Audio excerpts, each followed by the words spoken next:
Bismillahirrahmanirrahim. Assalamualaikum warahmatullahi wabarakatuh. Alhamdulillahirabbil alamin. Wa bihi wasta'in wa ala umurid dunya waddin. Wassalatu wassalamu asrofil anbiya'i wal mursalin wa ala alihi washabihi ajmain. Pada kesempatan kali ini kami dari kelompok 12 akan mempresentasikan sebuah bab 12 yang berjudul Analisis Kinerja Bank dan Sistem Penilaian Tingkat Kesehatan Bank. Pada grup 12 ini atau kelompok 12 ini kami beranggotakan 4 orang. Yang pertama ada Alex Eko Febrianto, lalu saya sendiri Dika Tama Putra, lalu ada teman saya Ade Lukman Arif, dan yang keempat ada Fadli Asnafi. Untuk analisis kinerja bank, yang pertama itu adalah pengertiannya. Jadi pengertian dari analisis kinerja bank itu adalah suatu kegiatan untuk menilai tingkat keberhasilan bank pada periode tertentu berdasarkan rencana kerja, laporan realisasi, dan laporan berkala bank. Dalam penilaian analisis kinerja bank ini menggunakan namanya metode pengukuran analisis yang disebut dengan analisis rasio. Jadi analisis rasio itu dibagi menjadi 3. Yang pertama itu rasio likuiditas, lalu yang kedua ada rasio profitabilitas, dan rasio solvabilitas. Jadi analisis rasio likuiditas itu terbagi menjadi beberapa rumus atau beberapa bagian untuk pengukurannya. Yang pertama itu ada cash ratio, lalu yang kedua itu ada reserve requirement, lalu yang ketiga ada loan to deposito, lalu yang keempat ada loan to asset ratio, dan yang kelima adalah rasio kewajiban bersih atau call money atau NCM. Nah, untuk selanjutnya akan dibawakan oleh teman saya. Oke, selanjutnya saya akan melanjutkan setelah bagian saudara Dika, yaitu analisis rasio probabilitas, yaitu alat untuk menganalisis atau mengukur tingkat efisiensi usaha dan profitabilitas yang dicapai oleh bank yang bersangkutan. Analisis rasio profitabilitas suatu bank antara lain yaitu A. Return on asset untuk mengukur kemampuan manajemen bank dalam memperoleh keuntungan secara keseluruhan. B. Return on equity untuk mengukur kemampuan bank dalam memperoleh keuntungan bersih dikaitkan dengan pembayaran dividen. Yang C. Biaya operasional, rasio biaya operasional untuk mengikuti tingkat efisiensi dan kemampuan bank melakukan kegiatan operasinya. Yang D. Net profit margin, yaitu rasio yang menggambarkan tingkat keuntungan yang diperoleh bank dibandingkan dengan pendapatan yang diterima dari kegiatan operasionalnya. Analisis rasio solvabilitas untuk mengukur kemampuan bank dalam memenuhi kewajiban jangka panjangnya atau kemampuan bank untuk memenuhi kewajiban-kewajiban jika terjadi likuidasi bank. Rasio yang digunakan pada analisis solvabilitas adalah A. Capital adequacy ratio untuk mengukur kecukupan modal yang dimiliki bank untuk menunjang aktiva yang mengandung atau menghasilkan risiko, misalnya kredit yang diberikan. Kemudian yang B. Debt to equity ratio untuk mengukur kemampuan bank untuk menutup sebagian atau seluruh hutang-hutangnya dengan dana yang berasal dari modal sendiri. Yang C. Long term debt to asset ratio untuk mengukur seberapa jauh nilai seluruh aktiva bank dibiayai atau dananya diperoleh dari sumber hutang jangka panjang. Tujuan analisis kinerja melakukan peninjauan terhadap kinerja karyawan di masa lalu, mendapatkan data yang sesuai dari sistematif dalam menetapkan nilai dari suatu pekerjaan, mengidentifikasi kemampuan organisasi, dan menganalisa kemampuan karyawan secara individual, menyusun sasaran di masa mendatang, melihat prestasi dari kinerja karyawan secara realistis, mendapatkan keadilan dalam sistem pemberian upah dan gaji yang diterapkan dalam organisasi. Laporan keuangan bank sesuai dengan SK Direksi Bank Indonesia nomor 27/19 Kepdikbud tanggal 27 Januari 1995. Laporan keuangan bank terdiri dari neraca, laporan komitmen dan kontingensi, laporan laba rugi, laporan arus kas, catatan atas laporan keuangan. Selanjutnya akan dilanjutkan oleh Saudara Fadli. Yang selanjutnya tingkat kesehatan bank. Pengertian kesehatan bank. Kemampuan suatu bank untuk melakukan kegiatan operasional perbankan secara normal dan mampu memenuhi semua kewajibannya dengan baik dengan cara-cara yang sesuai dengan peraturan perbankan yang berlaku.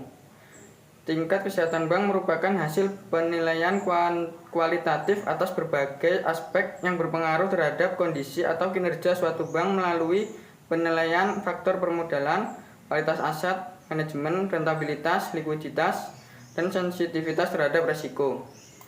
Yang selanjutnya tujuan. Yang pertama sebagai tolak ukur bagi manajemen untuk menilai apakah pengelolaan bank sejalan dengan asas-asas perbankan yang sehat dengan ketentuan yang berlaku.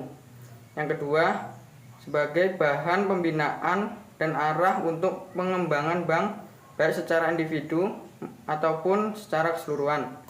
Yang selanjutnya dasar hukum.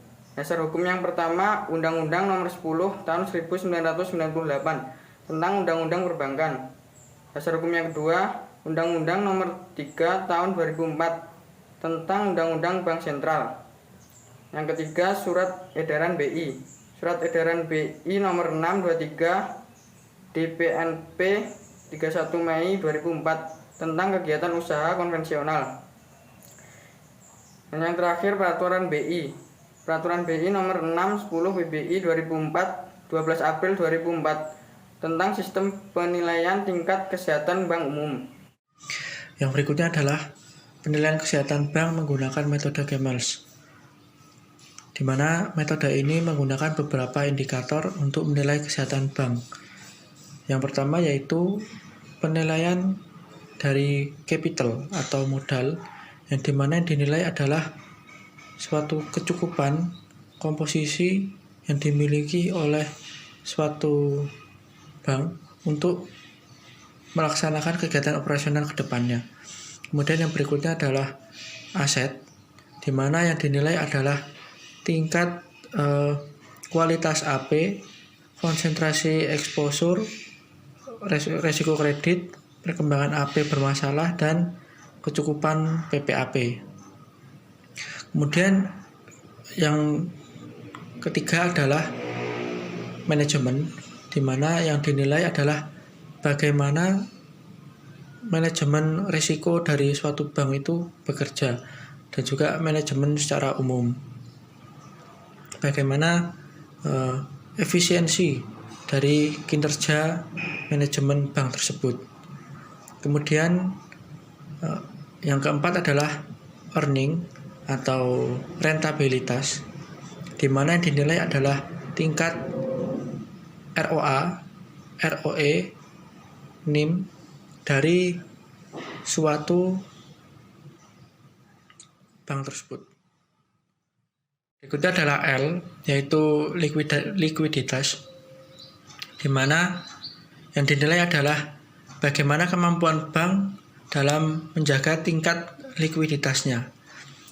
Yang terakhir adalah S atau sensitivity, yaitu yang dinilai adalah bagaimana kemampuan tingkat modal bank dalam mengcover setiap potensi kerugian yang akan ditimbulkan yang disebabkan oleh tingkat suku bunga ataupun nilai tukar yang berubah-ubah.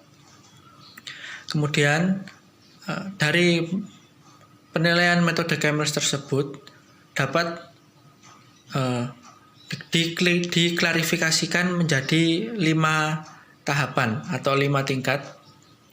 Yang pertama yaitu adalah tingkat yang paling tinggi, sangat baik, di mana bank tersebut dapat menopang perekonomian suatu negara, atau bank tersebut tidak terpengaruhi oleh perekonomian dari suatu negara.